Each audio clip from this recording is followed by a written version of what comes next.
Hello everybody, welcome to on life with Shivam Pandey again. तो जैसा कि हमने विवेकानंद जी के स्वामी विवेकानंद जी के राजयोग के बारे में जाना, और हमने इस अष्टांग योग पद्धति के बारे में जाना कि यम, नियम, आसन, प्राणायाम, प्रत्याहार, ध्यान, धारणा, समाधि, इसके बारे में हमने संक्षिप्त में जाना। तो एक तरह से अब हम आगे यहाँ पर एक राजयोग का संक्षिप्त में समराइज करते हैं। चलिए, तो संक्षिप्त राजयोग एक तरह से है, ये कूर्म पुराण के 11वें अध्याय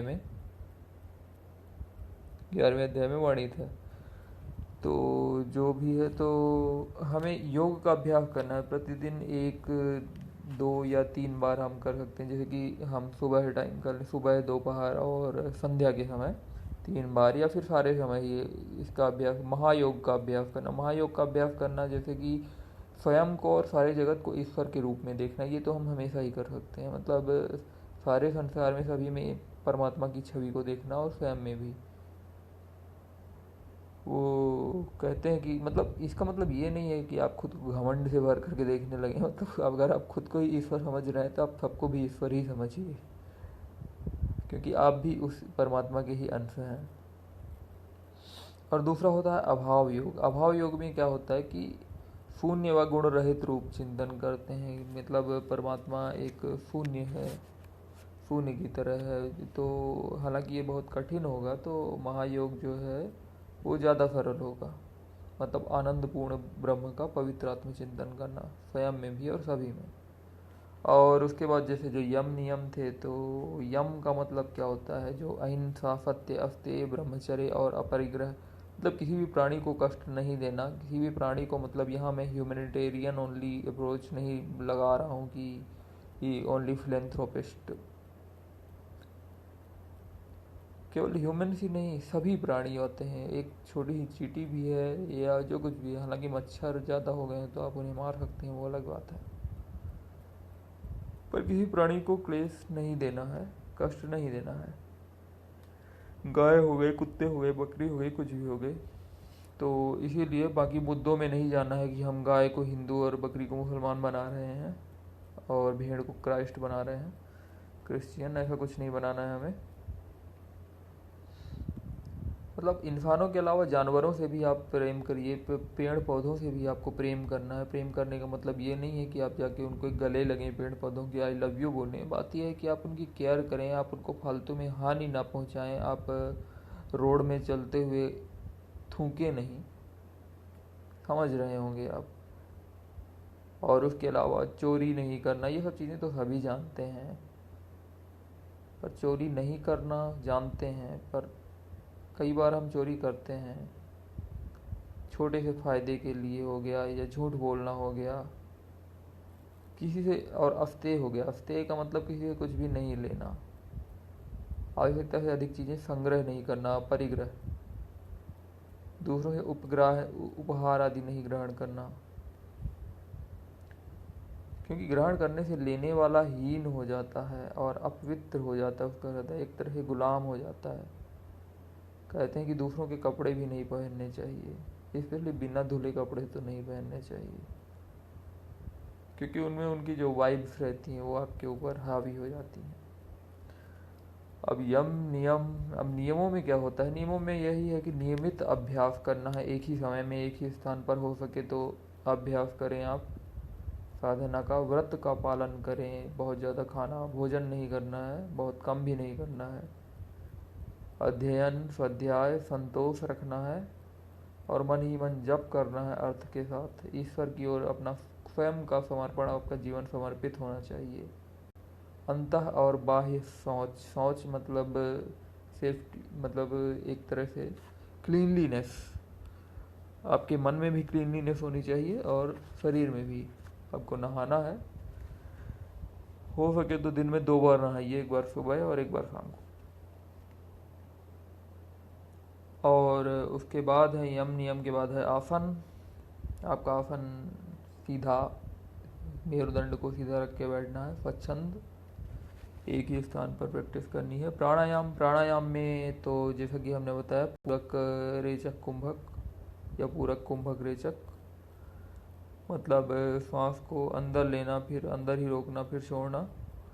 तो उसमें भी 3 गतियाँ होती हैं। जैसे कि हमने प्राणायाम के रेशियो के बारे में बात की थी, 1:4:2, मतलब जितने समय में हम सांस को अंदर खींच रहे हैं उसके 4 गुना समय तक रोकेंगे और उसके 2 गुना समय में सांस को छोड़ेंगे बाहर। मतलब अगर 4 सेकंड में सांस को अंदर ले रहे हैं तो 16 सेकंड रोकेंगे और 8 सेकंड में छोड़ेंगे सांस को बाहर। तो इसमें भी कई होते हैं प्राणायाम में जो है। तो उसमें अधम जो है, अगर आप वायु को जो ले रहे हैं 12 सेकंड, तो उसे अधम गति होती है प्राणायाम की। प्राणायाम की मध्यम गति होती है जब आप 24 सेकंड तक रोक रहे हैं। रोक नहीं रहे, मतलब 12 सेकंड तक वायु का पूर्ण, मतलब वायु ले रहे हैं अंदर, 12 सेकंड तक ले रहे हैं, तो अधम प्राणायाम हुआ। मतलब 12 सेकंड, 12 48 48 सेकंड तक रोकना सांस को और 24 सेकंड तक सांस को छोड़ना, ये है अधम। फिर उसके बाद 24 सेकंड, 1:4:2, 24:4 तक रोकना और 24 दुनिया 48 48 सेकंड में छोड़ना, ये मध्यम गति। और उत्तम में 36 सेकंड। ये तो बहुत कठिन है, हालांकि आप शुरू 2-3 सेकंड से ही करिए, फिर बाद में अधम मध्यम उत्तम में जाइएगा। मतलब एक सांस को पूरा लेने में ही आपको कितने मिनट लग जाएंगे? 4, 2 मिनट, 2, 3, 4, 5, 3.5 मिनट एक सांस लेने में। अगर आप उत्तम गति में प्राणायाम कर रहे हैं तो 3.5 मिनट एक बार सांस लेने और छोड़ने में लगेगा। तो प्राणायाम के समय क्या है कि आप पवित्रतम मंत्र गायत्री मंत्र जो है उसका भी जाप कर सकते हैं। अर्थयुक्त चिंतन करें, जाप करते समय अर्थयुक्त चिंतन भी करें एक ही प्राणायाम में। जब आप सांस रोकते हैं अंदर लेते हैं तो इसका चिंतन करें। और प्रत्याहार इसके बाद आता है। प्रत्याहार में क्या है कि प्रत्याहार का मतलब है इंद्रियों से मन को अंदर खींचना। मतलब मन इंद्रियों के द्वारा संचालित नहीं होगा, जबकि इंद्रियां मन के द्वारा संचालित हो और मन पर आपकी बुद्धि का अंकुश हो। और इसके बाद जो धारणा है, धारणा का मतलब अपने सर में सहस्रार चक्र का ध्यान करना या हृदय में ध्यान करना और मन को एक जगह धारण करना। धारणा में मन को एक जगह किसी भी एक वस्तु में धारण करना होता है। और ध्यान में क्या रहता है कि वो जो वस्तु होती है वो भी चली जाती है, केवल जो एकाग्रता रहती है वही बचता है। समाधि में क्या रहता है कि समाधि में वो एकाग्रता भी चली जाती है और मतलब ये जो बोध है कि आप अलग हो और वो वस्तु अलग है, तो स्वयं का बोध भी मिट जाता है समाधि में।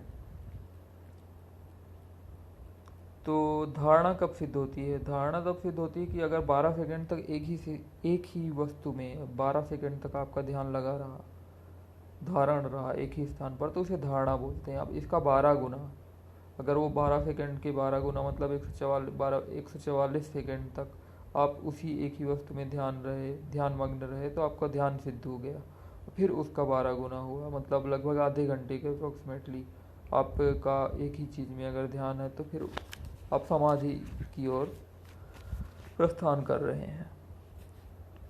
हालांकि ये सब शॉर्ट में बताया है मैंने, इसके लिए बहुत प्रैक्टिस की ज़रूरत पड़ेगी। अभी तो अच्छी तरह सांस लेना और छोड़ना सीख लीजिए पहले तो। हाँ, दुखपूर्ण अवस्था में, कष्ट में, आलस्य में, जब आप किसी रोग में हो, खतरे में हो, गंदे स्थान पर साधना ना करें। एक सुंदर स्वच्छ कमरे में जहाँ योगियों और गुरुओं के कोटेशंस आप लगा सकते हैं और ईश्वर को प्रणाम करके ध्यान आरंभ करें। आप अपनी जो दृष्टि को है नाक के ऊपर कर सकते हैं या फिर भ्रकुटी मध्य में दृष्टि को केंद्रित करके ध्यान कर सकते हैं।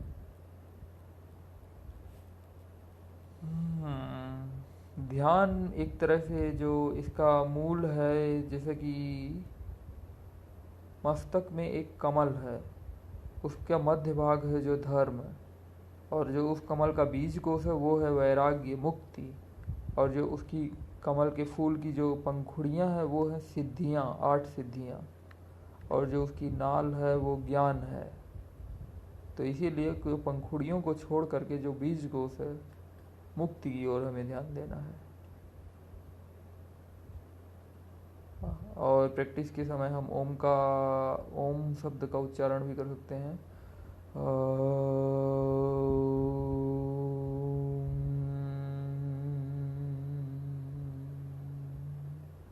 इस तरह से।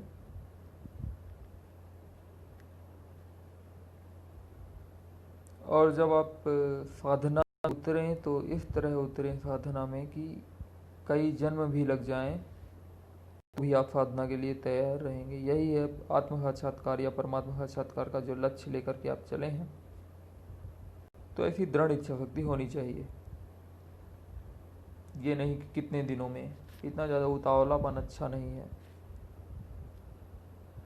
और हाँ, आसनों पर जय प्राप्त करके प्राणायाम का अभ्यास, सबसे पहले अपने शरीर को लचीला बनाते हैं और फिर प्राणायाम का अभ्यास करके फिर कोमल आसन में बैठ करके आपको बाएं हाथ के ऊपर दायां हाथ रख करके अपने शरीर को सम रख के, अपने को बंद रख के, निश्चल होकर के पूरा उत्तर की ओर, हालांकि ये मैटर नहीं करता, तो अंदर ही ध्यान लगाना है। नासाग्र में दृष्टि रख के यत्नपूर्वक संतुलित आहार से आपको प्राणायाम करना है और आपको नाड़ी शोधन, अनुलोम विलोम, ये करना है। तो नाड़ी शुद्धि से मतलब ये होता है कि आपका शरीर हल्का हो जाएगा, आपका वर्ण सुंदर हो जाएगा और आपको नाद ध्वनि, अनहद नाद की ध्वनि धीरे धीरे सुनाई देने लगेगी।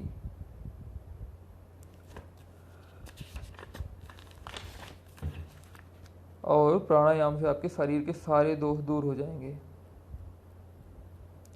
और उसके बाद धारणा, धारणा से मन की अपवित्रता नष्ट हो जाती है। प्रत्याहार से सारे अंग दोष नष्ट हो जाते हैं। और समाधि से आत्मा मतलब परमात्मा साक्षात्कार हो जाता है। तो यही था शॉर्ट में। ये शॉर्ट नहीं, ये थोड़ा ज़्यादा लंबा ही हो गया मुझे लग रहा है। मतलब इसमें जो मेन चीज़ें थी वो मैंने आपको बताई। और आप राजयोग बुक पढ़ सकते हैं स्वामी विवेकानंद के द्वारा। आप क्लासेस ज्वाइन कर सकते हैं, self realization classes, Paramahansa Yogananda. आप सदगुरु को फॉलो कर सकते हैं यूट्यूब पर अधिक जानकारी के लिए। सदगुरु हालांकि वो हठ योग सिखाते हैं। तो अष्टांग योग पद्धति ये जो थी, इसके बारे में हमने विस्तार से जाना। और हम उम्मीद करते हैं कि आपकी जिज्ञासा बनी रहे और आप कुछ आगे चल के प्रैक्टिस करें। और बताइए आप इसके बारे में, आपको कैसा लगा जो कुछ भी है। धन्यवाद।